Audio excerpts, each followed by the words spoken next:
Good evening, everyone.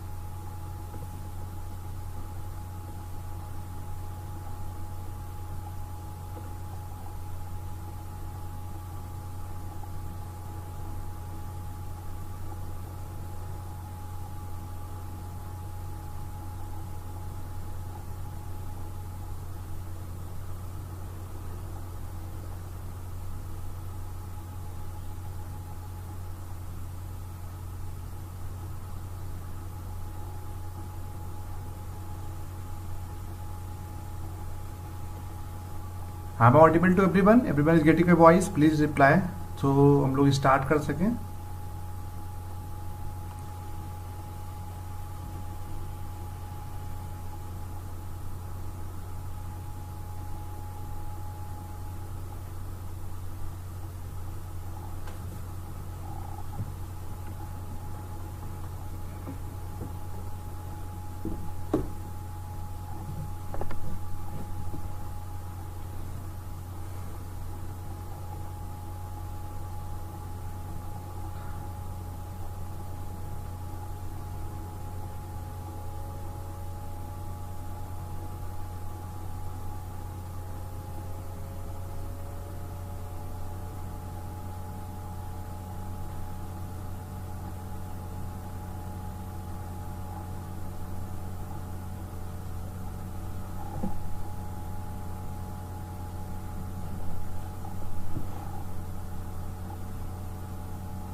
Good evening, everyone. I'm audible to everyone. Please respond. अगर आप लोग को आवाज आ रहा तो बताइए ताकि हम लोग स्टार्ट कर सकें. Only 3-4 students have been joined as of now, so we have to wait for the another 2-3 minutes. So other might have also joined because there are many students who have requested to me to extend the time up to the 7 o'clock, but there are some certain issues, so that is the only reason I am not able to take the class by the 7 o'clock p.m. today. So that is the only reason I am just arranging the class for the as of now.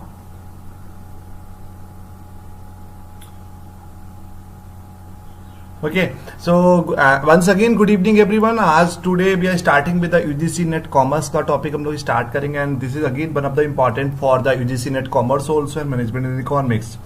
तो हम लोग को पता है कि अभी वाले attempt के लिए मैनेजमेंट और इकोनॉमिक्स का पेपर हो चुका है, even though it is very one of the important topics, and all those student who are planning to appear for the PGT in economics and PGT in commerce also, for all those student also we have a syllabus. तो उसमें कहीं ना कहीं FDI है. तो अब हम लोग बात करते हैं कि what is all about the FDI. आज हम लोग इसमें after this lecture you will be able to understand what is all about the FDI and what are the advantages of FDI, what are the disadvantages of the FDI, and how can we whenever we are planning for entering the new businesses or entering in a new market, then what are the sources and what are the routes are available. ठीक है, तो दुनिया के अलग अलग देशों के लिए अलग अलग फॉरेन डायरेक्ट इन्वेस्टमेंट्स के रूल हैं. ठीक है, तो हम लोग बात करेंगे कि क्या कैसे एफडीआई एक सरकार कैसे एफडीआई को प्रमोट करता है. और जैसे हम लोग को पता है कि फॉरेन डायरेक्ट इन्वेस्टमेंट्स के लिए we are having the different authorities in across the globe who is actually regulating the foreign direct investment. तो उन्हीं सब चीजों के लिए हम लोग आज बात करेंगे ना, what are the different sectors where the FDI is allow in India. ये भी क्वेश्चंस वो लोग अब आपसे पूछ सकते हैं कि किस सेक्टर में कितना % एफडीआई इंडिया में अलाउ है। तो पूरा लेक्चर आज इन सब चीजों के बारे में बात करेंगे। तो आपको एक ओवरव्यू दे दिया। Now we are more concern about, तो हम लोग आज बेसिक से स्टार्ट करेंगे what is all about the FDI. तो foreign direct investment is in a classical form is defined as a company from one country making in physical investment into the building a factory in another country. Means suppose that any company who belongs to India and they just want to be start their manufacturing plant in across the globe. ठीक है, जैसे कि टाटा की हम लोग बात करेंगे, Tata belongs to India, तो टाटा के लिए India will be the home country if they are planning to start their plant in Middle East और in European country, in African countries. That country suppose अगर साउथ अफ्रीका की बात करेंगे, south Africa continents में एक Lesotho या Tanzania, किसी भी पर्टिकुलर कंट्रीज में, या अमेरिका की हम लोग बात कर रहे हैं। अगर भारत है कोई कंपनी अमेरिका में जाकर प्लांट स्टार्ट करता है तो US will be become the host country और इंडिया की क्या बन जाएगा, होम कंट्री। ठीक है, तो होम कंट्री होस्ट कंट्री वाला कॉन्सेप्ट पहले समझ लीजिए, क्योंकि पूरे लेक्चर में होम कंट्री होस्ट कंट्री कई बार यूज होगा।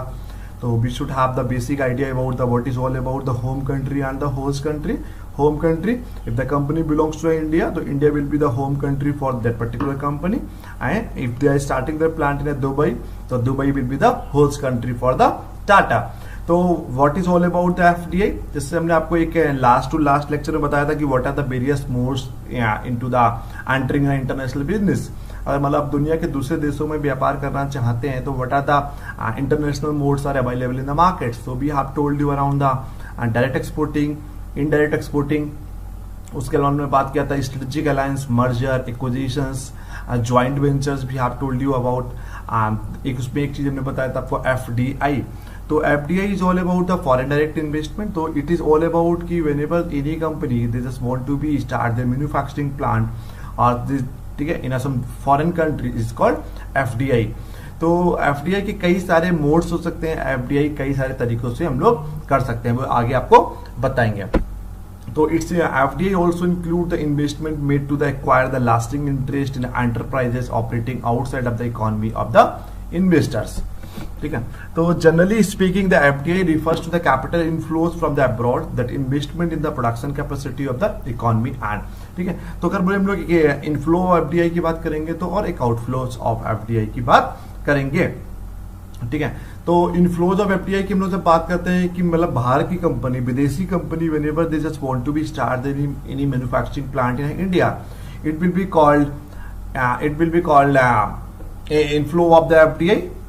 ठीक है, and while talking about the outflows of the FDI, then what, or if all those company who belongs to India, if they are starting their plant in across the globe, that will be called outflows। मतलब अगर हम लोग example से बात करेंगे, if Apple या Samsung और some Vivo, if they are starting their manufacturing plant in India, this is called inflows of the FDI.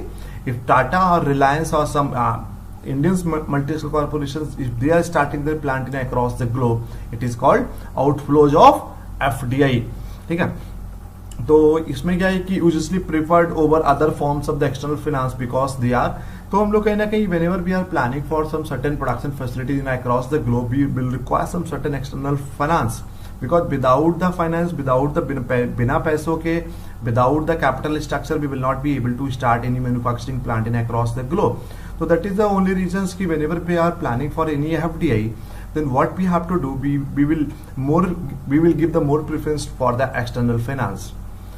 Next we get non-debt creating, non-volatile, and their return depend on the performance of the project financed by the investors. Means if suppose that if you are financing your project from some other external finance, how will you return the money. अब return क्या करेंगे, return कैसे करेंगे पैसा, तो return of that particular depth whatever you have taken from some other sources, it will be totally depending on the performance of the particular project.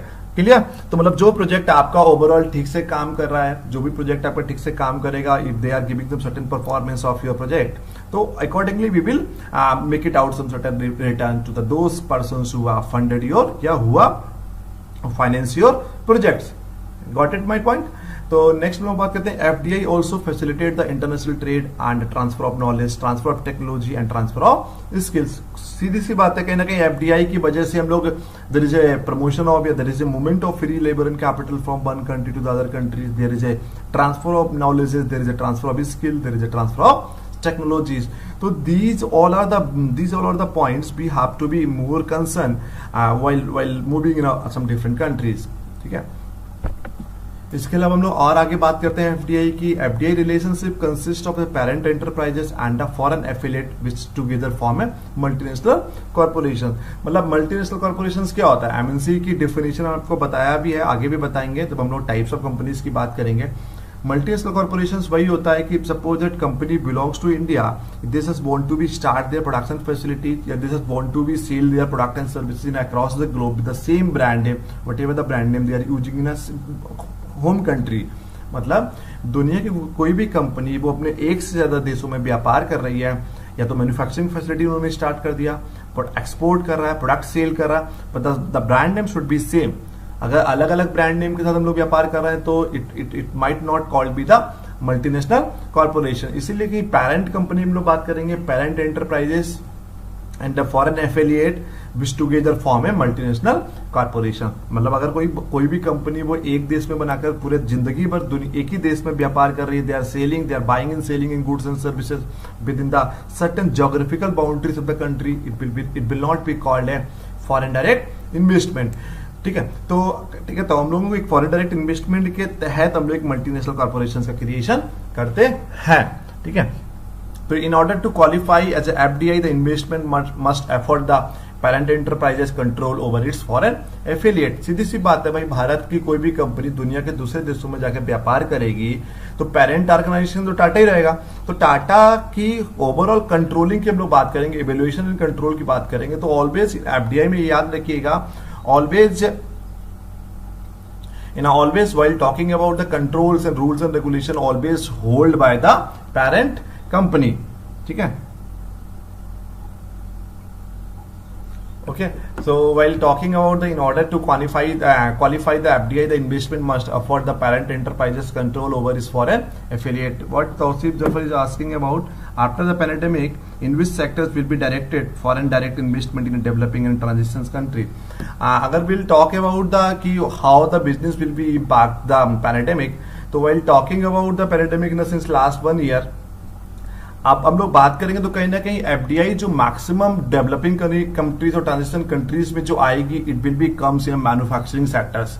Because हम लोगों ने देखा है जो अभी जो सबसे ज्यादा इम्पैक्ट करा है कहीं ना कहीं सर्विस सेक्टर्स पे बहुत बड़ा इम्पैक्ट पड़ा है। मैन्युफैक्चरिंग तो साथ साथ चलती रही, तो all those companies who are dealing in certain manufacturing industry, certain product, certain tangible product, तो उन लोगों की डेस्टिनेशन मार्केट भी डेवलपिंग कंट्रीज रहेगी, क्योंकि जो टेंजिबल प्रोडक्ट्स होते हैं कहीं ना कहीं वो बहुत ज्यादा, या प्रोडक्ट वाली जो मैन्युफैक्चरिंग इंडस्ट्रीज पे ऐसे पैंडेमिक या ऐसे कोई भी जो कुछ भी घटनाएं होती है इनका इम्पैक्ट कम पड़ता है। Well talking about the service industry, well talking about the banking industry, well talking about the telecom industry, well talking about the outsourcing industry, airlines industry, tourism industry.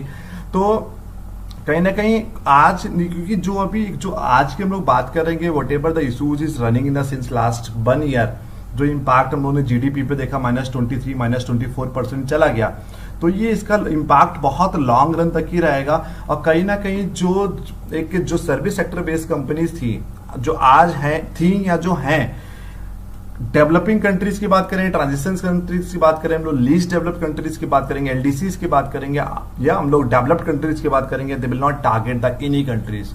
तो सर्विस सेक्टर्स कंपनी बहुत कम अब movement करेंगी from one country to the other countries. तो कहीं ना कहीं तो जितने भी मैन्युफैक्चरिंग सेक्टर्स हैं, they will grow in next 5 years, because 2 साल 3 साल के लिए पूरा इकोनॉमी एक ब्लॉक हो चुका है।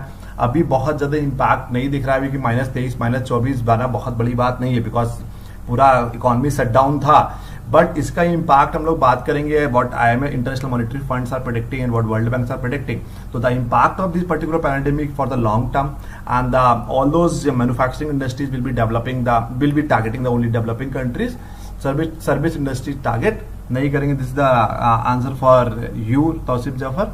And now we are moving toward the IMF define the control in this case as owning the 10% or more of the ordinary shares or voting power of incorporated firms or equivalent for an unincorporated firm.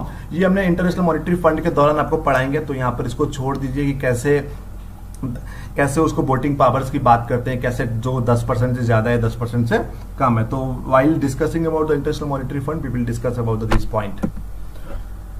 अब हम लोग बात करते हैं कि foreign direct investment is permitted as under the following forms of the investment. हम लोग किस किस तरीके से एफडीआई को परमिटेड करते हैं दुनिया के दूसरे देशों में. तो through the financial collaboration sometimes we might create some certain financial collaboration. हम लोग फाइनेंशियल कोलैबोरेशन के तहत कभी कभार एफडीआई करते हैं दूसरे देशों में. Through the joint ventures and technical collaborations, sometimes if suppose that one company belongs to India, they just want to be enter in an international market, तो दुनिया के दूसरे देशों में जाकर व्यापार करना चाहते हैं, तो क्या देखते हैं कि जिस देश में जाना चाहते हैं या whatever the countries are the destination market for those companies, what they do, वो देखते हैं कि who is the market leader in that concern countries. तो समटाइम हम लोग समटाइम से कि one country they might propose some certain joint ventures. ठीक है, तो ज्वाइंट वेंचर के लिए प्रपोज भी कर सकते हैं.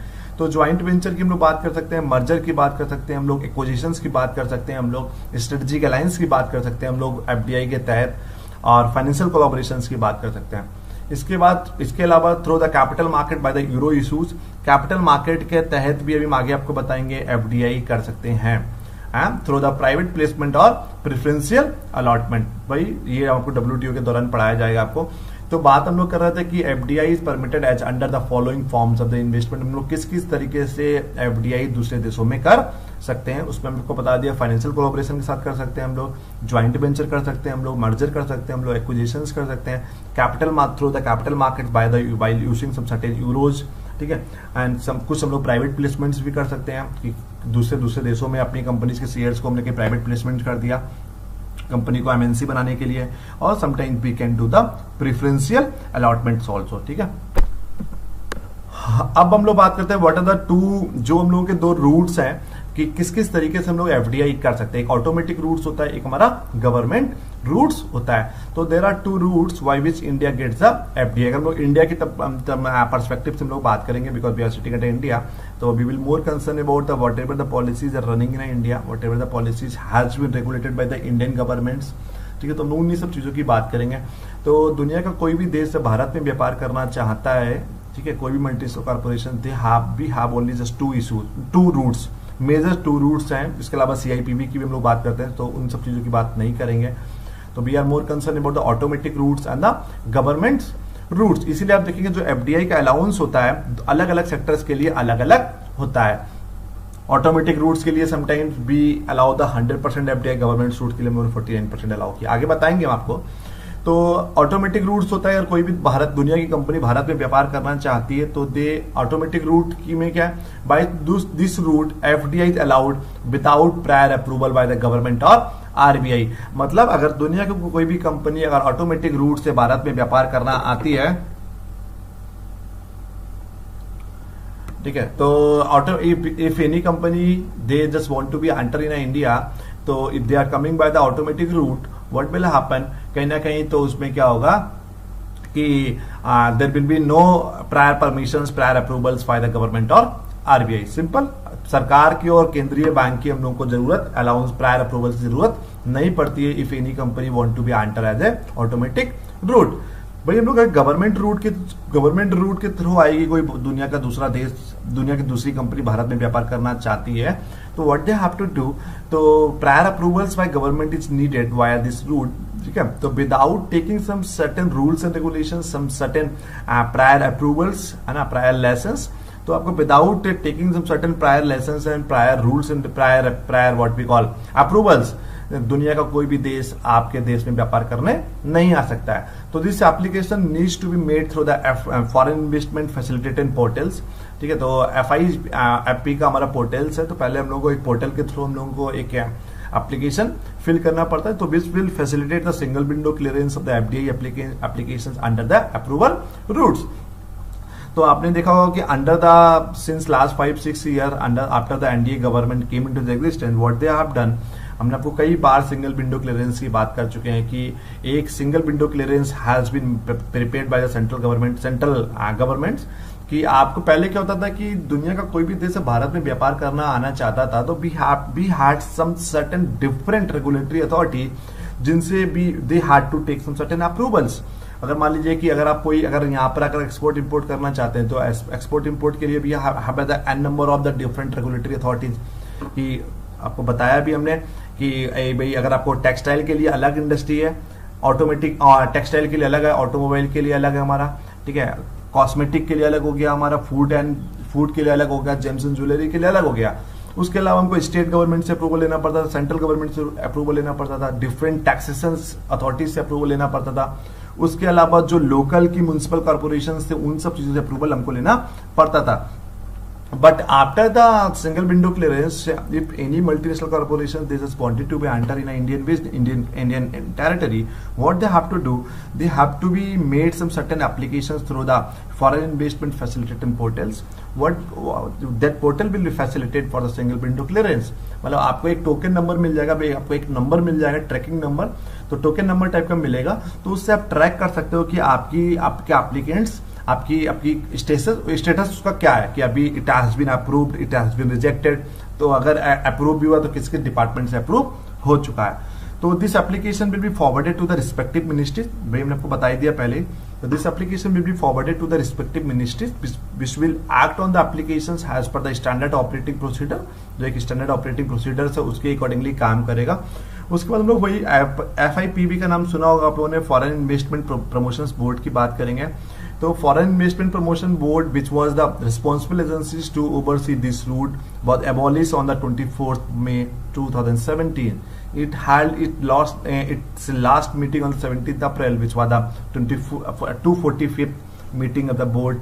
ठीक है, तो हमको उससे मतलब नहीं है कि याद रखिए कि जो फॉरेन इन्वेस्टमेंट प्रमोशनल बोर्ड था वो हमको स्क्रैप कर दिया गया है हमारा, किसके द्वारा, यूनियन गवर्नमेंट ने उसको स्क्रैप कर दिया। क्लियर। तो हम लोगों की ये है कि गवर्नमेंट रूट सीधा सा समझ लीजिए कि अगर आप गवर्नमेंट रूट के तहत भारत में FDI करना चाहते हैं then we have to be take the prior approval from the government of the different ministries, क्योंकि किसी न किसी मिनिस्ट्रीज के अंदर काम करेंगे ना। टेक्सटाइल होगा तो टेक्सटाइल की अलग मिनिस्ट्री है, ऑटोमोबाइल होगा उसका अलग, मैन्युफैक्चरिंग का अलग मिनिस्ट्री हो गया हमारा, ठीक है। अब स्मॉल स्केल इंडस्ट्रीज में आ रहा है उसके लिए अलग अलग मिनिस्ट्रीज हो गया, उसके लिए अलग रेगुलेटरी अथॉरिटीज हो गई। तो भारत में अलग अलग मिनिस्ट्रीज हैं, अलग अलग रेगुलेटरी अथॉरिटीज हैं who are actually managing the entire business system in India, ठीक है। तो गवर्नमेंट रूट हो, आई थिंक ऑटोमेटिक रूट आपको समझ में आ गया होगा और डिटेल में आपको नहीं पढ़ना है। उसके अलावा I be sharing the PPT after this lecture that you will be able to understand what is all about the content, okay. And now we are moving towards the what are the entry strategies for the foreign investors, ठीक है। तो कि मतलब अगर विदेशी investors हैं तो उन लोगों के लिए क्या क्या एंट्री स्ट्रेटजीज क्या क्या हो सकती हैं, क्लियर। तो अभी तक की कोई डाउट किसी को, if anybody is having any doubt तो प्लीज रिस्पॉन्ड, तो otherwise shall be proceed further. तो impact of COVID-19 on the FDI will increase or decrease in as of now। अगर हम लोग बात करेंगे, अगर शॉर्ट टेन्योर की बात करेंगे तो देखेंगे FDI इंक्रीज ही होगा, ठीक है। और भाई अगर हम लॉन्ग रन की बात करेंगे, आप सर 10 से 20 साल की बात, 30 साल की बात करेंगे हम लोग, लॉन्ग रन में कहीं ना कहीं दुनिया का हर देश FDI को क्या करेगा, कंट्रोल करने की कोशिश करेगा। But in a short term अगर हम लोग 2 साल 3 साल की बात करेंगे तो कहीं ना कहीं there will be promotion of the FDI will be increase in respective sectors. सीधी सी बात है, FDI उन्हीं सेक्टर्स में इंक्रीज होती है वेरेवर यू आर, जहां पर आपको कहीं ना कहीं एक कॉम्पिटिटिव एडवांटेजेस नहीं है, जहां पर आपको you are having some certain competitive cost advantages, जहां पर आपको लगता है you have some certain absolute advantage, you have some competitive cost advantages, तो उन सेक्टर्स में हम लोग FDI को कभी प्रमोट नहीं करते हैं। So I think nobody is replying, so nobody is having any doubt. So we are moving towards what are the strategies available for the foreign investors, ठीक है। तो पहले हम लोग बात करते हैं कि foreign companies has the following options to set up the business operations in India, ठीक है। तो भारत विदेशी कंपनीज के पास कई सारे ऑप्शंस हैं अगर भारत में बिजनेस सेट करना चाहते हैं। तो पहला हो गया by incorporating a company under the companies act 1956।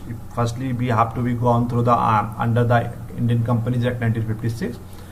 आप उसके बाद आप एक होली ओन्ड सब्सिडी भी अपनी मतलब पूरी तरह से अपनी एक कंपनी भी खोल सकते हैं या अपनी सब्सिडीज कंपनीज को भी ओपन कर सकते हैं। अदरवाइज आप क्या कर सकते हैं, you can proceed with the joint ventures, आप ज्वाइंट वेंचर भी कर सकते हैं। एग्जिस्टिंग कंपनी और new company with the domestic partner, आप या तो अपनी नया कंपनी बना के डोमेस्टिक पार्टनर के साथ व्यापार कर सकते हैं या आप कोई पुरानी एग्जिस्टिंग कंपनी के साथ भी ज्वाइंट वेंचर कर सकते हैं। अब बात करते हैं कि एज एन अनइनकॉर्पोरेटेड एंटिटी की बात करेंगे। लाइजन ऑफिस है हम लोगों के यहाँ, प्रोजेक्ट ऑफिसेज हैं, ब्रांच ऑफिसेज हैं। तो these 3 offices are also assisting the foreign companies whomsoever they wanted to become in India। ठीक है, तो हम लोग पहले बात करते हैं लाइसेंस ऑफिसेज की क्या है। तो licence offices not permitted to undertake any commercial trading in the industrial activities and they are mainly, licence offices का काम क्या होता है, they are mainly for to collecting the information about the possible market opportunities and providing the information about the company and its products to the prospective Indian customers। ठीक है, तो licence अगर मतलब कोई विदेशी कंपनी लाइसेंस ऑफिसेज के अंतर्गत व्यापार भारत में करना चाहता है तो व्हाट दे विल डू, तो लाइसेंस ऑफिस को अप्रोच करके वो क्या कर सकते हैं, वो एक इन्फॉर्मेशन कलेक्ट कर सकते हैं कि what are the possible market opportunities in India and licence office they will provide some certain information about the companies. ठीक है, और कहीं ना कहीं इंडियन कस्टमर के बारे में भी वो लोग उनको बता सकते हैं। प्रांजल हमने आपको बताया 50 बार आपको बता चुके हैं, ज्वाइंट वेंचर होता है A+B=AB। Maruti Suzuki the example of joint venture. Merger में सब 2 कंपनी मिलकर एक नया कंपनी बना लेते हैं। A+B= आइदर A और B, sometimes it's C, sometimes क्या most of the time C होता है। तो 2 कंपनी मिलकर एक कंपनी बना लेते हैं, अलग तीसरी कंपनी बना ली, उसको C मतलब नया नाम देकर उसको मर्जर बोलते हैं। ज्वाइंट वेंचर्स में दोनों कंपनी का नाम चलता रहता है, जैसे हीरो होंडा था, अब नहीं है, अभी भी PNB मेटलाइफ है, टाटा डोकोमो था, ठीक है, तो ऐसे नोकिया सीमेंस हो गया। ठीक है, तो ऐसे बहुत सारी कंपनी जिनका ज्वाइंट वेंचर था। मर्जर में 2 कंपनी मिलकर एक कंपनी मर्ज हो गई। तो लाइसेंस ऑफिस का काम और क्या होता है, acting as a communication channel between the partner companies with the Indian companies. मतलब तो कहीं ना कहीं लाइसेंस ऑफिसेज या licence offices are playing the role of the mediator between the parent company and the Indian companies. ठीक है, उसके अलावा it also can promote the export import to India and also facilitate the technical and financial collaborations between the parent companies, group companies and companies in the India, and they are also providing the approvals for establishing a license offices in India is granted by the RBI। तो licence office कहीं ना कहीं mediator का role play करते हैं, आपको finance provide कराने के लिए, एक मार्केट की अपॉर्चुनिटीज में क्या कौन कौन सेक्टर से मार्केट में अपॉर्चुनिटीज है उन सब चीज़ों के लिए। उसके अलावा भी और भी कई सारे जरिए हैं, उन और भी कई सारे चीज़ों के लिए हमारा लाइसेंस ऑफिस काम करता है। जैसे कि आपको एक्सपोर्ट इंपोर्ट के बढ़ावा की बात करेंगे, हम लोग टेक्निकल कोलैबोरेशंस की बात करेंगे, फाइनेंशियल कोलैबोरेशंस की बात करेंगे। एक जो पेरेंट कंपनी कौन है, जो बाहरी कंपनी है, और with the collaboration with the Indian companies, वो लाइसेंस ऑफिस से काम हो गया। दूसरा हमारा बात हो गया प्रोजेक्ट ऑफिस। प्रोजेक्ट ऑफिस कैसे फॉरेन इन्वेस्टर्स को प्रमोट या फॉरेन इन्वेस्टर्स को फैसिलिटेट करते हैं। तो through the project offices general permission to the foreign entity to establish the project site offices. ठीक है, तो कहीं ना कहीं जो प्रोजेक्ट ऑफिसेज के तहत अगर आप आओगे, प्रोजेक्ट ऑफिसेज के थ्रू आओगे, तो प्रोजेक्ट ऑफिसेज क्या करता है, कहीं ना कहीं आपको टेम्परेरी एक साइट ऑफिसेज खोलने की परमिशन दिला देता है। Such offices cannot undertake or carry on any activity other than the activity relating are incidental to the execution of the project। मतलब जो प्रोजेक्ट ऑफिसेस होते हैं वो कहीं ना कहीं आपको प्रोडक्शन करने की या बिजनेस करने की आपको परमिशन नहीं देंगे, वो आपको केवल इतना परमिशन दिला देंगे कि ठीक है आप अपना एक यहाँ पर ऑफिस खोल लीजिए टेम्परेरी बेसिस पे, ताकि आपने जो प्रोजेक्ट है प्रोजेक्ट को आप प्लान कर सकें, क्योंकि प्रोजेक्ट प्लान करने में कभी कभार साल 2 साल 5 साल भी लग जाता है। तो प्रोजेक्ट ऑफिस के तहत हम लोग क्या करेंगे, दे विल मतलब all those project office what they are doing, they are assisting to the foreign companies to for providing them certain temporary or some project offices in India, and apart from this what they will do, कहीं ना कहीं बोलो क्या, उसके अलावा कहीं ना कहीं आपको एक general permissions also for remitting the surplus funds after completion of project और production of the following documents. ठीक है, तो कहीं ना कहीं प्रोजेक्ट ऑफिस का काम है एक टेम्परेरी आपको जगह दिलाना, जब तक कि आपको कोई प्रोजेक्ट का एग्जीक्यूशन नहीं हो पाएगा, प्रोजेक्ट फाइनल नहीं हो पाएगा, तब तक कि वो आपको प्रोजेक्ट ऑफिस काम कराता रहेगा। अब हम लोग बात करेंगे ब्रांच ऑफिसेज की। तो ब्रांच ऑफिसेज की बात करेंगे तो foreign companies engage in a manufacturing and trading activities abroad are allowed to set up the branch offices in India for specified purposes. होता नहीं कभी कभार एक कंपनी दुनिया के कई सारे देशों में ब्रांचेस अपनी खोल लेती है, तो जो foreign companies engage in manufacturing and the trading activities abroad are allowed to set up the branch office in India. मतलब कोई भी दुनिया की कंपनी है अपनी मैन्युफैक्चरिंग कर रही है, ट्रेडिंग कर रही है, they can open their branches in India also. तो branch office are establish with approval of RBI. RBI के अप्रूवल के बाद ही आप ब्रांच ऑफिस भारत में खोल सकते हैं। Permitted to the remitted the outside India profit of the branch. ठीक है, सिंपल है, उसको बात नहीं करेंगे। अब हम लोग बात करते हैं कि foreign investment through the GDR. GDR वही हम लोग ग्लोबल डिपोजिटरी राइट्स की बात करेंगे। ये वाला एक बहुत इंपॉर्टेंट पॉइंट है, इसको नोट कर लीजिएगा। Foreign investment through the GDR is treated as a FDI. लोगों को लगता है ये फॉरेन इंस्टीट्यूशनल इन्वेस्टमेंट होता है, एफआईआई नहीं होता है। क्वेश्चन ये आया हुआ भी है बहुत सारे क्वेश्चंस में, इवन यूपीएससी को और इंडियन इकोनॉमिक सर्विसेज में भी पूछा गया है कि हाउ द फॉरेन इन्वेस्टमेंट्स, ठीक है, रिलेटिंग विद द जीडीआई। तो ठीक है, जीडीआर तो ग्लोबल डिपोजिटरी राइट के तहत भी कोई अगर इन्वेस्टमेंट आपके देश में आ रहा है, it will be treated as a foreign direct investment in your country. ठीक है, तो अब हम लोग बात करेंगे क्लियरेंस ऑफ द, पहले इसमें क्या होता है कि पहले आपको क्लियरेंस फ्रॉम द एफआईपीबी। तो पहले एफआईपीबी से आपको क्लियरेंस लेना पड़ता था, मैं आपको बताया था। ठीक है, वही हम लोग का फॉरेन इन्वेस्टमेंट प्रमोशनल बोर्ड्स है।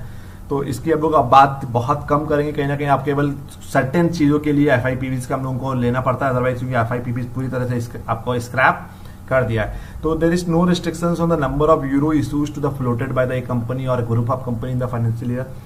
कुल मिलाकर सिंपल समझ लीजिए, टेक्निकली नहीं जाना, ये आपके सिलेबस का पार्ट भी नहीं है, इससे पूछा भी नहीं गया, लेकिन ये आपको के लिए और अंडरस्टैंडिंग के लिए आपको ये बताया जा रहा है कि आपको क्या है, कहीं ना कहीं एक कितने भी यूरो आप एक सर्टेन देश में जाके इशू कर सकते हैं, उसके लिए कोई भी एक सर्टेन लिमिटेशंस कुछ भी नहीं है। ठीक है, अब हम लोग बात करेंगे use of the GDR. GDR का ग्लोबल डिपोजिटरी राइट्स का यूज क्या होता है। तो इसमें आप नोट कर लीजिए, हम लोग ये आपको एडीआर और जीडीआर के दौरान, इंटरनेशनल फाइनेंशियल मार्केट के दौरान आपको पढ़ाया जाएगा अच्छे से। अभी आप जीडीआर के यूजेस देख लीजिए। Financing the capital goods import, उसके लिए जीडीआर का यूज होता है। Capital expenditure including the domestic purchase और इंस्टॉलेशन ऑफ प्लांट। आपको कोई कैपिटल एक्सपेंडिचर करना है, किसी दूसरे देश में डोमेस्टिक परचेज करना है, इंस्टॉलेशन ऑफ प्लांट करना है, वहां पर आपका ये यूज होगा। जीडीआर प्रतिमा होता है ग्लोबल डिपोजिटरी राइट्स। ठीक है, तो जीडीआर और एडीआर एक, हम लोग जीडीआर और एडीआर के तहत मार्केट से पैसा रेज करते हैं। जैसे भारत में ट्रेजरी बिल्स होता है, ऐसे ही दुनिया की बहुत सारी बैंक्स, इंटरनेशनल बैंक्स और इंटरनेशनल इंस्टीट्यूशंस क्या करते हैं, हम लोग जीडीआर को इशू करते हैं, ग्लोबल डिपोजिटरी राइट्स। हम आपको पूरा बताएंगे इंटरनेशनल फाइनेंशियल मार्केट के दौरान, बहुत डिटेल में जीडीआर की बात करेंगे। तो अभी केवल समझ लीजिए, ग्लोबल डिपोजिटरी राइट्स एक मार्केट से पैसा रेज करने के लिए हम लोग जीडीआर का इशू करते हैं। ठीक है, अब हम लोग बात कर रहे हैं कि इक्विपमेंट एंड बिल्डिंग खरीदने के लिए जीडीआर का इशू होगा। इन्वेस्टमेंट इन सॉफ्टवेयर डेवलपमेंट के लिए हम लोग जीडीआर का इशू करेंगे। ठीक है, तो वही है कि प्रीपेमेंट ऑफ द, ये कुछ चीजें आप इसको नोट कर लीजिएगा, बहुत डिटेल में नहीं जाना है। अब बात करते हैं वाई एफडीआई। एफडीआई हम लोग क्यों करते हैं, what are the rules, what are the benefit of the foreign direct investment. अभी एडवांटेज और डिसएडवांटेज की बात भी करेंगे। अभी वाई एफडीआई पहले हो गया, gain A foot hold in a new geographical market. जब हम लोग दुनिया के दूसरे देश में जाकर बिजनेस करना चाहते हैं, we just want to be acquire the new market, हम लोग अपने मार्केट शेयर बढ़ाना है, अपने बिजनेस का एक्सपेंशन करना है, तो that is the only reason we have to be go for the foreign direct investment. FDI इसलिए करते हैं। उसके अलावा increase of firms global competitiveness in the positioning. भाई ग्लोबल कॉम्पिटिटिवनेस बढ़ाना है आपको, और कहीं ना कहीं अपने अपने ब्रांड की पोजिशनिंग करना है। आप चाहते हो कि दुनिया से ज्यादा लोग आपके ब्रांड को जाने, तो just because of to increasing the global competitiveness of your product and services and increasing the brand positioning and the product positioning of your product and services, उसके लिए भी हम लोग एफडीआई करते हैं।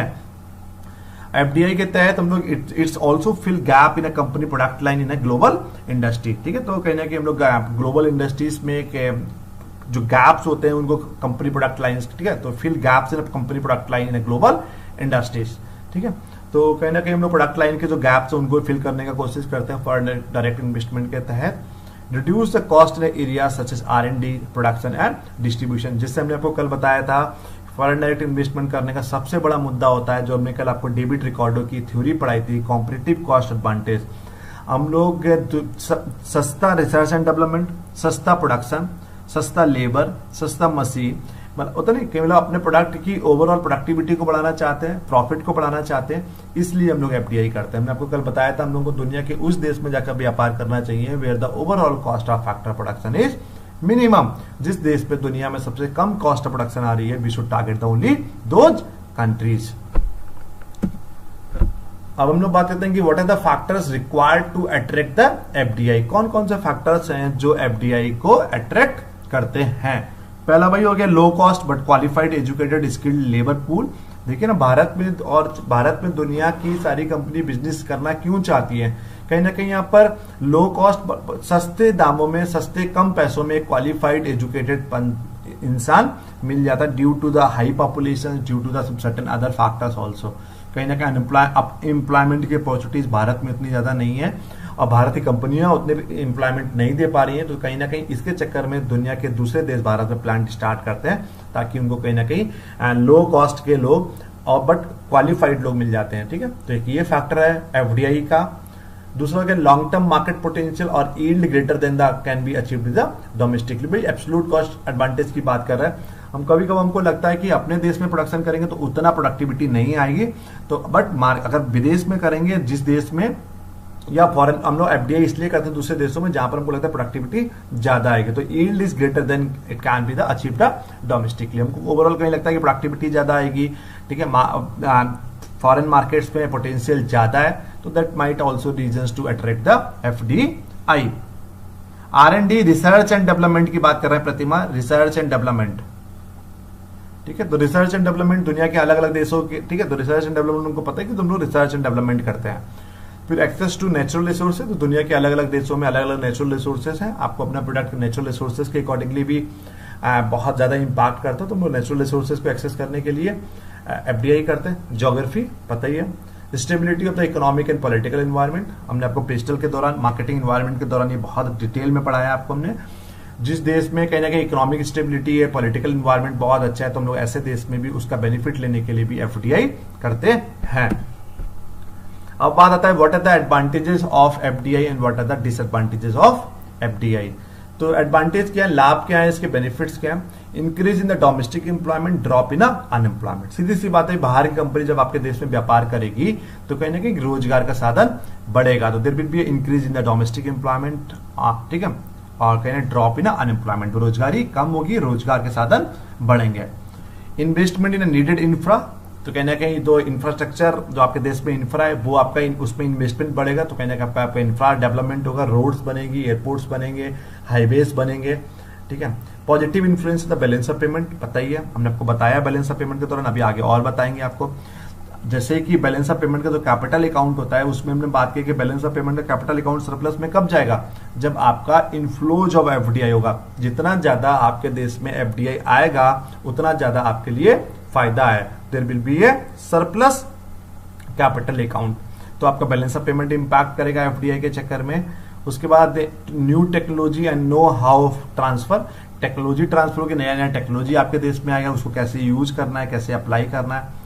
इंक्रीज द कैपिटल इन्वेस्टमेंट, ये तो सीधी सी बात है, बाहर का जब आदमी में पैसा लेके आएगा, इन्वेस्टमेंट करेगा, तो कहने की कैपिटल इन्वेस्टमेंट इंक्रीज होगा।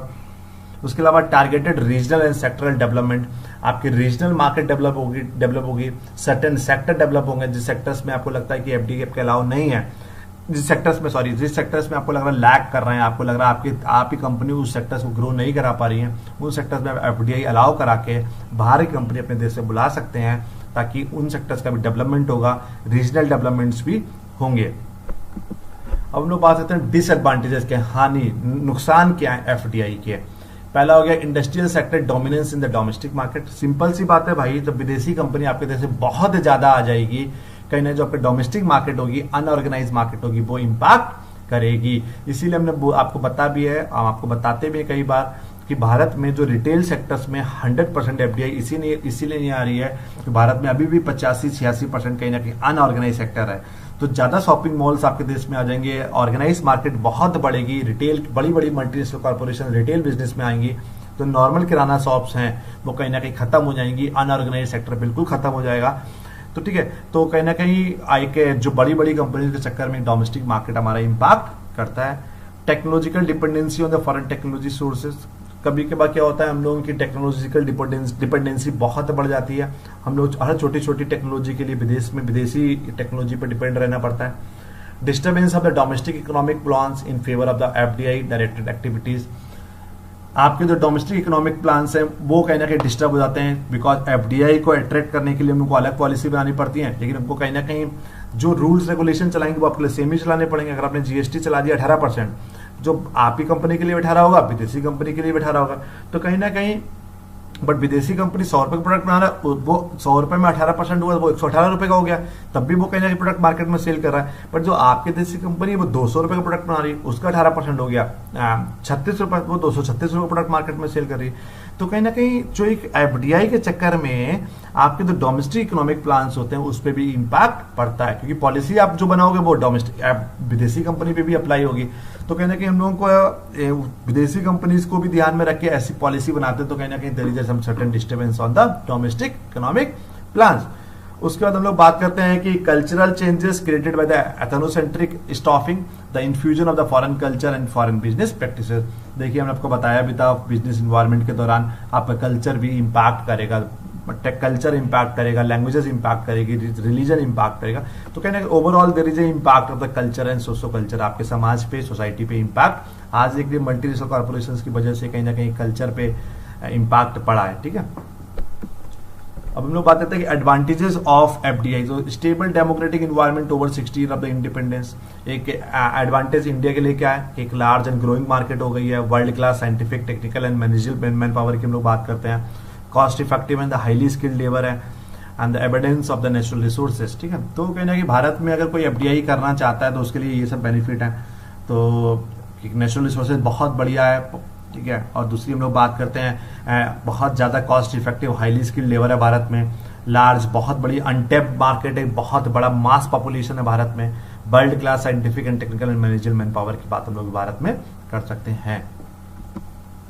उसके अलावा well establish legal system with the independent judiciary, ठीक है। भारत में एक कॉन्स्टिट्यूशन है, संविधान के तहत सबको काम करना पड़ता है। तो we have some certain well establish legal system with the independent judiciary, वो जुडिशरी किसी के अंतर्गत नहीं आती है। And develop the banking system in the vibrant capital market, banking system बहुत स्ट्रांग है, बहुत ज्यादा बैंक्स और बहुत ज्यादा फाइनेंशियल इंस्टीट्यूशन है वो कहीं ना कहीं वो आपके सपोर्ट करते हैं, और एक वाइब्रेंट कैपिटल मार्केट है। तो उसमें भी एक स्टॉक कैपिटल मार्केट की लोग बात करेंगे, स्टॉक मार्केट की बात करें, वो भी कहीं ना कहीं बहुत ज्यादा इम्पैक्ट डालती है। India among the top 3 investment hot spot and one of the fastest growing economies in the world. हमने बताते हैं आपको कई बार बता चुके हैं, दुनिया के लिए टॉप 3 इकोनॉमीज में आता है इन टर्म्स ऑफ द बात करते हैं हम लोग के ड्रीम मार्केट। दुनिया की हर कंपनी चाहती है कि भारत में आकर बिजनेस स्टार्ट करें, because India have a population of the 135 crore, 130-135 crore की पॉपुलेशन है। उसके अलावा दूसरा मुद्दा ये है कि अमीर भी बहुत ज्यादा है यहाँ पर, गरीब भी बहुत। तो if you are coming with the scheming strategy, even though you will get some certain success in India, और else you are coming in some penetration strategy, तो गरीब भी भारत में बहुत है। तो लो कॉस्ट प्रोडक्ट मार्केट में सेल कर रहे हैं तो भी you will get some certain success, and if you are selling some high cost product, even though you are able to get the success in the Indian market. तो कहीं ना कहीं एक India is the fastest growing economy in the world as we know. And दूसरी बात करते हैं large economic, large English speaking population, दुनिया में सबसे ज्यादा इंग्लिश स्पीकिंग पॉपुलेशन भारत में बहुत ज्यादा है। हम लोग उन कंट्रीज से तुलना नहीं करेंगे जो इंग्लिश स्पीकिंग है, जो नॉन इंग्लिश स्पीकिंग कंट्रीज हैं उन कंट्रीज की तुलना बात करेंगे, उन कंट्रीज की तुलना करेंगे तो भारत में सबसे ज्यादा लोग इंग्लिश स्पीकिंग वाले लोग मिल जाएंगे। अब लास्ट हम लोग बात करते हैं sector wise FDI in India. तो देखिए ये जो अभी आपको पढ़ा रहे हैं तो इट माइट चेंज, आपके पेपर तक ये चेंज भी हो सकता है। तो ये एजॉन डेट हम आजकल की बात कर रहे हैं, 10-5 दिन पुराना डेटा ही हमारा, बहुत पुराना डेटा नहीं है। तो अभी कुछ सेक्टर्स की, तो इसमें आपको बहुत डिटेल में नहीं जाना है। Sector wise FDI in India की बात करेंगे तो since last 5 year India receive the most of its FDI from Mauritius, Singapore, Netherland and Japan and the US. On 25th September 2014, the government of India launched Make in India initiative, in which policy statement of the 25 sectors were released by the relaxed norms on each sectors. ठीक है। तो भाई हम लोग बात करेंगे infra की बात करेंगे तो 10% of the Indian GDP is based on the construction activities. Indian government has invested 1 trillion on infra from 2012 से 2017 तक की, और 40% of this 1 trillion has to be funded by the private sector. तो 1 ट्रिलियन की जो इकॉनमी है, 1 trillion जो पैसा फंड किया है इंफ्रा में, उसमें 40% किसने फंड किया है? कहीं ना कहीं प्राइवेट सेक्टर्स ने फंड किया है। तो इसमें देखिए कि 100% FDI under the automatic root is permitted in the construction sector for cities and township. तो दुनिया का कोई भी देश भारत में इंफ्रा के बिजनेस में आना चाहता है, सिटीज को डेवलप करना है या टाउनशिप को डेवलप करना है, तो भारत में 100% एफडीआई ऑटोमेटिक रूट से अप्लाई है। ठीक है, तो 100% हो गया। ऑटोमेटिव की बात करेंगे तो FDI in automatic sector was increase by the 89% between the April 2014 से फरवरी 2015। India is the 7th largest producer of the vehicles in the world with 25.5 million vehicles annually. तो 100% FDI is permitted in this sector bye automatic route. ठीक है, तो यहाँ इस sectors में भी भारत में 100% एफडीआई अलाउ है ऑटोमेटिक रूट के तहत। भाई फार्मा की बात करेंगे तो फार्मा में 74% है, तो इसको पीपीटी आप देख लीजिएगा, वो ज्यादा अच्छा रहेगा। तो Indian pharmaceutical market is 3rd largest in terms of the volume and 13th largest in terms of the value. Indian pharma industry is expected to grow at 20% compound annual growth rate from 2015 से 20, और इस sector में 74% FDI, 74% FDI allow है। वही services की बात करेंगे तो FDI in service sector was increase by two 46% in 2014-15। It is around $1.88 billion in 2017। ठीक है, तो इसमें 26 से 49% तक की अलाउ है। 26%, इसको 26% था, अब 49% कर दिया है। तो भारत में सर्विस सेक्टर्स में 49% तक की एफडीआई अलाउ है। रेलवे में बात करेंगे तो 100% FDI allow under the automatic root in most of the areas of railway other than the operations like high speed train, railway electrification, passenger terminal, mass rapid transport services, Mumbai Allahabad high speed corridor project as a single largest railway project in India, other being CSTM panel suburban corridor. Foreign investment more than the 90,000 crore is expected to this project so far. तो कहीं ना कहीं हम लोग under the automatic root हम लोग के 100% FDI railway में अलाउ है, बट कुछ एरियाज में जो एरिया हमने आपको यहाँ पर बताए हैं। ठीक है, फिर केमिकल इंडस्ट्रीज की हम लोग बात करेंगे तो केमिकल इंडस्ट्रीज में India is earn revenue around the this. ठीक है, तो केमिकल इंडस्ट्रीज की बात करिए हम लोग, क्लियर। फिर टेक्सटाइल की बात करिए, टेक्सटाइल में क्लियर। तो और उसके बाद टेक्सटाइल में 91% तक की भारत में एफडीआई अलाउ है। एयरलाइंस में फॉरेन इन्वेस्टर्स इज शेड्यूल्ड और रीजनल एयर ट्रांसपोर्ट सर्विसेज और domestic scheduled passenger airlines permitted to the 100%। हवाई जहाज के बिजनेस में 100% तक की एफडीआई अलाउ है। तो thank you so much for joining. If anybody is having any doubt, it was a very detailed lecture regarding the FDI. तो अगर आप लोगों को कोई भी दिक्कत हो, कोई भी डाउट हो, तो प्लीज पूछ लीजिएगा। आपको नोट्स, जिसको भी नोट्स की जरूरत है, हम लोग का व्हाट्सएप का ग्रुप बना हुआ है, तो I will be sharing the notes of this particular things on that particular group. तो thank you so much for joining. If anybody is having any doubt, they may ask through the WhatsApp. Thank you so much.